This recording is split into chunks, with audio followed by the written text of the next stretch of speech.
लेखक है। ठीक है, तो आपको ये भी हमेशा पढ़ना है। मैंने आपको शायद पहले भी किसी कक्षा में बताया होगा, लेकिन मैं आपको दोबारा बताने जा रही हूँ कि हमें कवि का नाम भी पता होना चाहिए। ये सवाल भी आपसे पूछा जा सकता है, तो हमेशा कविता के साथ साथ उसको लिखने वाले का नाम भी जरूर पढ़िए। ठीक है, और याद भी रखिए। तो चलिए अब हम इस कविता को पढ़ना स्टार्ट करते हैं, शुरू करते हैं।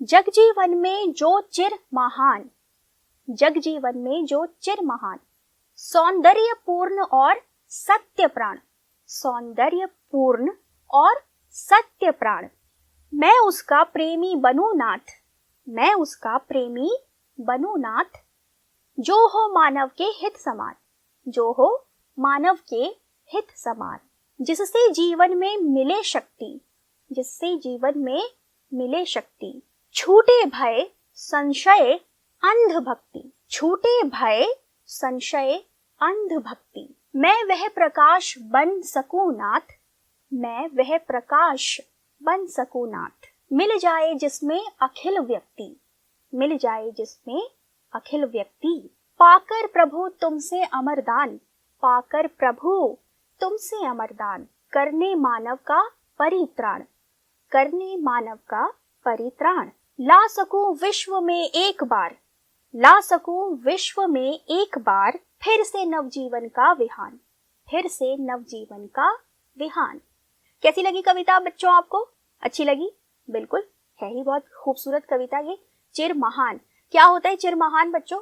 चिर मतलब बहुत लंबे समय तक, महान आप जानते ही हैं, बहुत जिसका नाम होता है, जो एक बड़ा व्यक्ति होता है, बड़ा इंसान कहलाता है, उसे कहते हैं। और बहुत समय तक जो बड़ा नाम रखे, बड़ा हो, उसके बारे में यहाँ बताया गया है। वो किस तरीके से एक व्यक्ति कहना चाह रहा है कि वो किस तरीके से चिर महान बन सकता है, उसे क्या चाहिए अपनी जिंदगी में, वो इस कविता में बताया गया है। चलिए तो फिर हम इसके अर्थ को समझने की कोशिश करते हैं बच्चों। मेरे साथ आप इस कविता के अर्थ को समझिए। मैं आपको कुछ कुछ पंक्तियां कर कर इसका अर्थ समझाती हूँ। जग जीवन में, जग जीवन में, जग जीवन में जो चिर महान, जो चिर महान, सौंदर्यपूर्ण, सौंदर्यपूर्ण,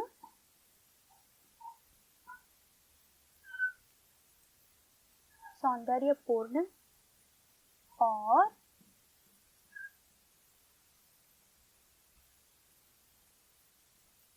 सत्य,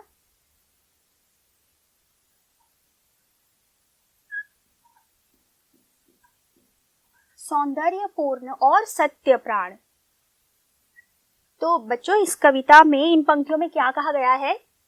जग जीवन में जो चिर महान, मतलब जग जीवन में यानी कि पूरी दुनिया में, हमारे पूरे जीवन में जो है ऐसा जो हो कि जो हमेशा बहुत लंबे समय तक महान हो, सौंदर्यपूर्ण हो और सत्य प्राण हो। सौंदर्यपूर्ण, सौंदर्य मतलब आपको पता ही है बच्चों, खूबसूरत, मतलब मन से खूबसूरती की बात हो रही है यहाँ पे, कि जो इंसान मन से खूबसूरत हो, अच्छे विचारों वाला हो, उसे हम मन से खूबसूरत कहते हैं। तो सौंदर्य से भरा हुआ हो और सत्य प्राण हो। सत्य प्राण यानी कि जो सच्चाई रखता हो अपने अंदर, जो हमेशा सत्य बोलता हो, सच्चा इंसान हो, तो उसको यहाँ सत्य प्राण कहा गया है।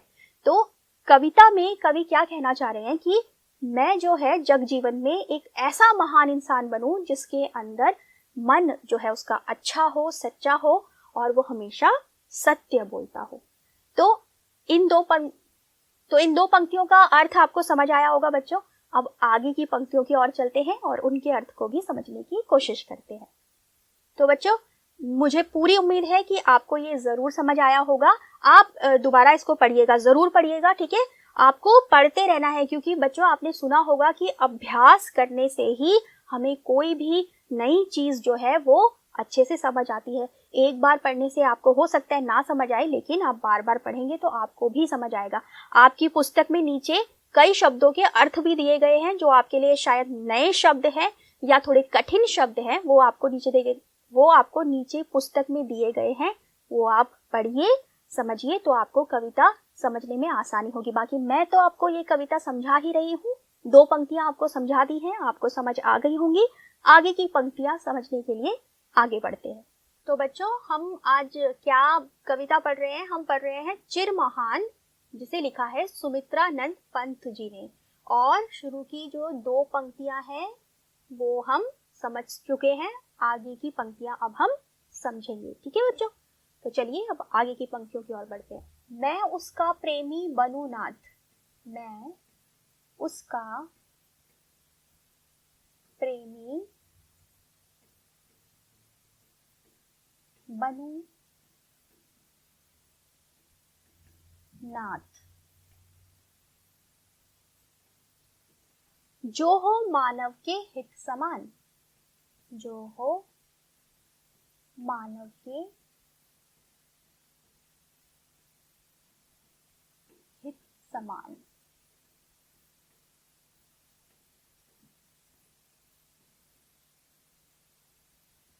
ठीक है बच्चों, देखा आपने? तो यहाँ इन 2 पंक्तियों में क्या कहा गया है?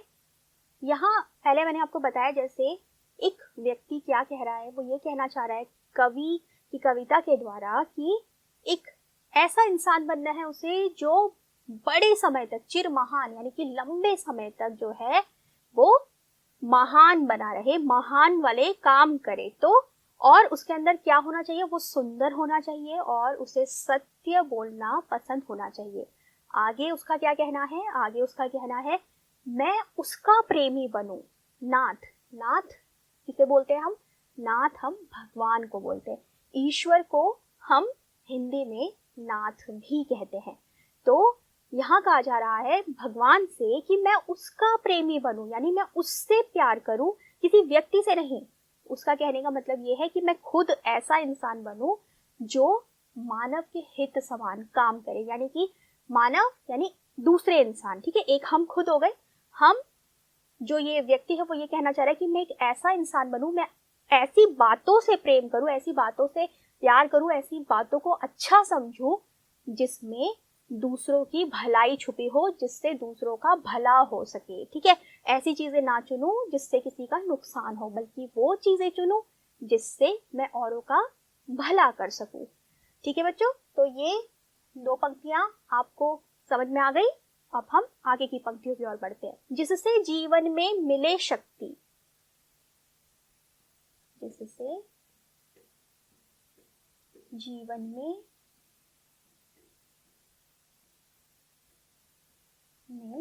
मिले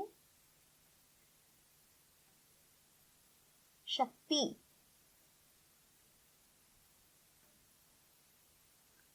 छूटे भय, छूटे भय, बच्चों साथ में देखते रहना, संशय,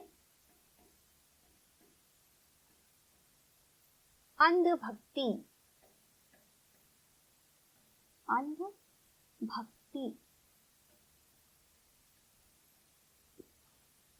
ठीक है बच्चों, तो ये 2 पंक्तियां क्या कह रही हैं कि कुछ ऐसा मिले मुझे अपने जीवन में, मतलब हमारे लाइफ में हम जो जी रहे हैं जीवन, उस जीवन में कुछ ऐसी शक्ति मिले, कुछ ऐसा मिले हमें जिससे मुझे जो है भय, भय यानी कि डर लगता है ना हमें कई चीजों से, वो डर लगना खत्म हो जाए।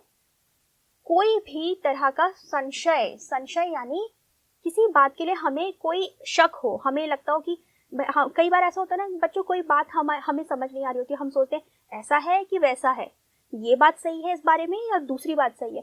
तो वो किस लिए होता है? जब हमें उस बात को लेकर पूरी तरह से कोई बात सही तरीके से नहीं पता होती, उस बारे में हम नहीं जानते, तो हम क्या होता है, हमारे मन में थोड़ा शक रहता है उस बात को लेकर।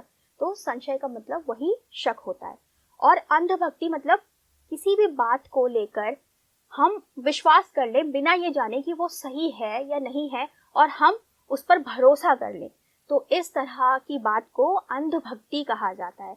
तो यहाँ पंक्तियों में यही बोला गया है कि मुझे जीवन में ऐसी शक्ति मिले भगवान कि मैं जो है बिना बात के डर जो है वो डर मेरे मन से निकल जाए, मुझे किसी बात पर कोई शक ना रहे, मुझे हर बात समझ आने लगे, समझ आ जाए, हाँ, तो बच्चों मैं आपको क्या बता रही हूँ कि मैं आपको ये बता रही हूँ, यहाँ पर कहा गया है इन दो पंक्तियों में कि एक व्यक्ति ये कहना चाह रहा है कि अपने जीवन में उसे ऐसी शक्ति मिल जाए जिससे उसके हर तरह के भय यानी कि डर, किसी भी तरह का ऐसा डर जो बिना बात का डर है वो उसके मन में ना रहे। संशय यानी किसी भी प्रकार का, मैंने आपको बताया था संशय का मतलब क्या होता है, यानी शक, तो किसी प्रकार का शक ना रहे और वो किसी भी ऐसी बात पर विश्वास ना करे, भरोसा ना करे जो कि सही नहीं है। ठीक है, यहाँ ये बताया गया है। अब हम आगे की पंक्तियों की ओर बढ़ेंगे। चलिए बच्चों, तो फिर अब आगे की पंक्तियों की ओर बढ़ती हूँ मैं और मेरे साथ बढ़ेंगे आप भी अपनी पुस्तक के पेज नंबर 5 में जहां आप पढ़ रहे हैं वहां पढ़ते रहेंगे मेरे साथ, ठीक है, और मतलब यानी कि अर्थ को समझने की कोशिश करेंगे।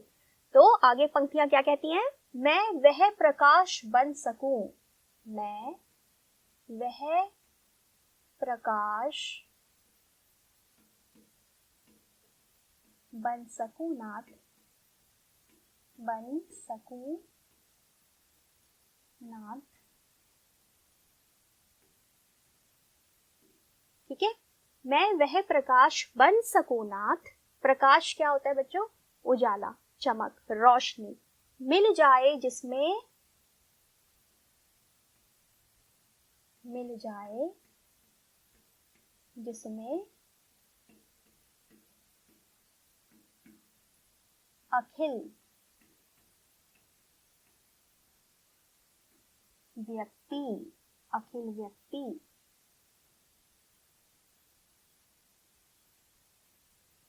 तो ये दो पंक्तियां क्या कहती हैं बच्चों? ये पंक्तियां कहती हैं कि मैं ऐसा प्रकाश बन जाऊं, ऐसा उजाला बन जाऊं। भगवान, नाथ मैंने आपको पहले भी बताया बच्चों, नाथ का मतलब होता है, नाथ का अर्थ होता है भगवान। तो भगवान से कह रहा है एक व्यक्ति कि उसके अंदर ऐसी रोशनी समा जाए, वो इतना ज्ञान भर जाए उसके अंदर कि उसके अंदर सब सारा व्यक्ति नजर आने लगे। मतलब अखिल जो है बच्चों, अखिल का मतलब होता है, अखिल का अर्थ होता है सारा। ठीक है, सब का सब, एक चीज नहीं, दो चीज नहीं, कोई भी एक चीज पूरी तरह से यानी कि पूरी की पूरी, तो उसको हम अखिल कहते हैं। तो ये व्यक्ति क्या कहना चाह रहा है यहाँ पर? ये कहना चाह रहा है कि ऐसा प्रकाश बन जाऊं मैं, ऐसा इंसान बन जाऊं कि जिस इंसान को देखकर कोई भी ये कह सके कि ये एक संपूर्ण, एक पूरा व्यक्ति है। चलिए अब आगे की पंक्तियों की ओर बढ़। पाकर प्रभु, पाकर प्रभु तुमसे अमरदान,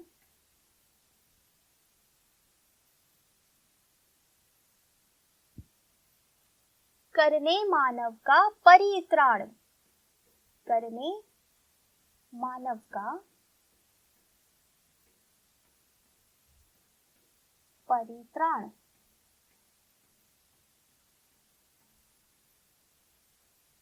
तो बच्चों यहां देखिए प्रभु आया है, प्रभु भी नाथ ही है, यानी प्रभु का मतलब भी, प्रभु का अर्थ भी भगवान ही है। भगवान को हम नाथ भी कहते हैं, प्रभु भी कहते हैं, ईश्वर भी कहते हैं।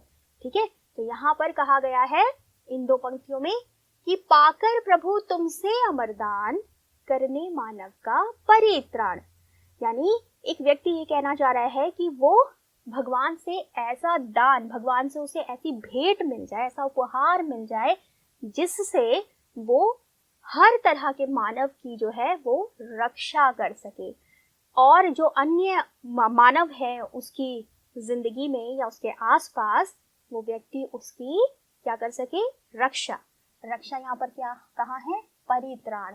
परित्राण का मतलब है रक्षा करना किसी की। ठीक है, चलिए अब आगे की पंक्तियों की ओर बढ़ते हैं, जो हमारी इस कविता की आखिरी दो पंक्तियां हैं। ला सकूं विश्व में एक बार, ला सकूं विश्व में एक बार,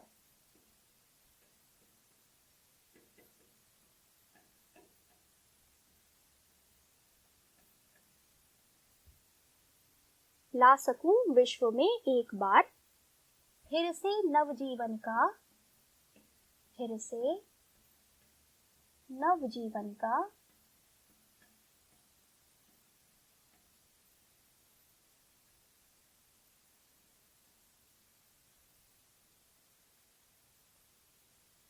विहान।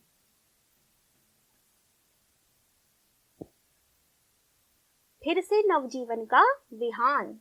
ठीक है बच्चों, तो यहाँ पर क्या कहा गया है, अब आगे व्यक्ति ये कहता है कि मेरी जो सारी बातें मैंने कही भगवान से, जो मैंने सब भगवान से मांगा, जिस तरह का इंसान बनना मैंने चाहा, वो सब के बाद क्या होगा, क्या करना चाहता है वो इंसान, वो एक अच्छा इंसान बनकर, एक सच बोलने वाला इंसान बनकर ऐसा चाहता है कि वो विश्व में, यानी कि विश्व का मतलब क्या होता है बच्चों, विश्व यानी संसार, पूरा का पूरा जो संसार है ना, जिसमें सारे देश आते हैं, सब तरह के लोग आते हैं, उस पूरे को हमारी पृथ्वी, तो यानी विश्व की बात हो रही है यहाँ पे, कि पूरे विश्व में एक बार फिर से नया जीवन, नवजीवन यानी नया जीवन का सवेरा, विहान मतलब सवेरा, भोर, सुबह का जो वक्त होता है उसे हम भोर, विहान भी कहते हैं।